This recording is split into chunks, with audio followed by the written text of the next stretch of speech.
As a parent, one of the hardest things to deal with is how do I respond when my child messes up, when they're being rude or defiant, or they're making mistakes, or they're struggling with something, but in a way that isn't just struggling, it calls for some kind of correction. How do I correct them in a way that helps them to grow? There are actually two distinct answers to this question, because it depends on where their brain is at. And so the first part of this lesson, we're going to focus on how do we develop a discernment so that we understand when their brain state is open for learning and that help that you want to give them, and when their brain state isn't ready to learn, it's kind of closed or it's distracted and there's too many things going on and you just aren't going to be able to help them in the way that you want to.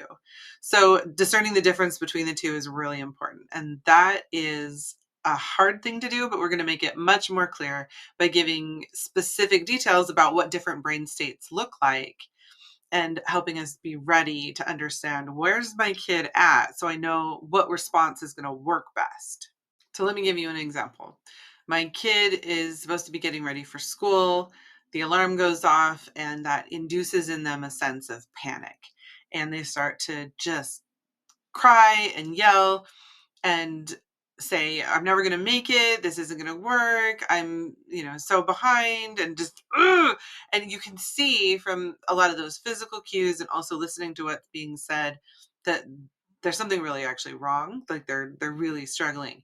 And you can also tell from both their body language and the way that they respond to you. So when I try and intervene and say, oh, okay, so you remember yesterday and the day before this happened and you were just fine. You got to school at the best of time. No, that kind of responding and not being open to any kind of influence shows me that they're not flexible. They're not, there's lots of things going on that put them into chaos or put them into rigidity. No, it's just this way and there's no other way it could possibly be.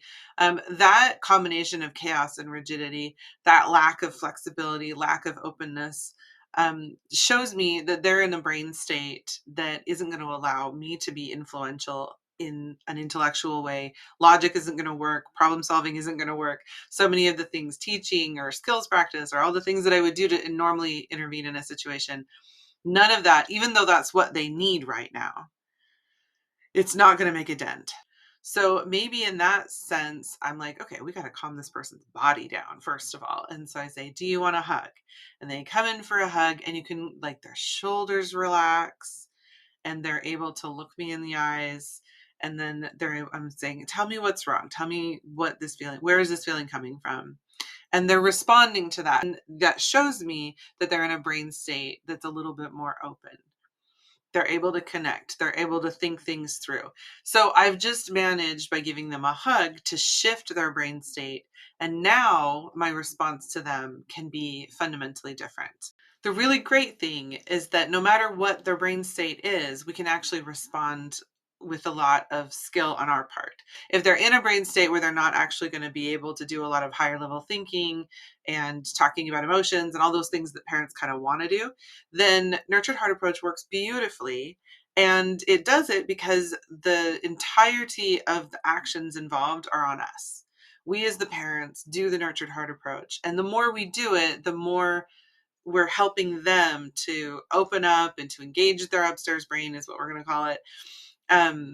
So it's a very useful thing to get them out of that brain state, but it's also a very useful way of managing their responses in that context. And so we'll go into some detail about how the nurtured heart approach deals with discipline issues and specifics about making sure that we know how to do each of the steps. They're not complicated, but you do have to apply them with some determination and be really consistent with them. So there's a really good answer for what do I do when my kid is in chaos or being very rigid, and then how do I respond?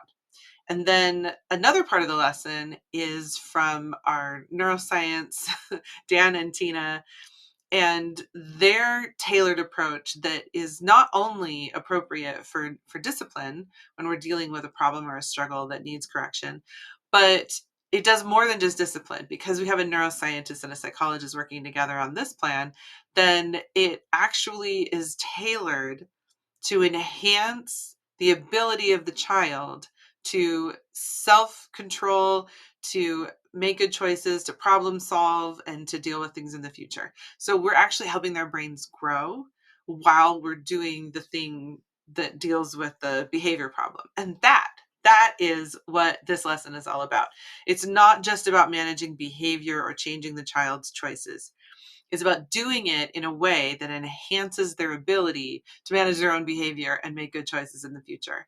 And helping a child's brain grow is kind of part of what we're doing here as parents. That's what this is all about, is helping them develop more skills, more capacity, more strength, more resilience, and to have specific suggestions that you can implement right in the midst of what you're doing anyway, right? We're going to be resolving these issues with them anyway. So it's great to be able to do it in a way that really helps them grow.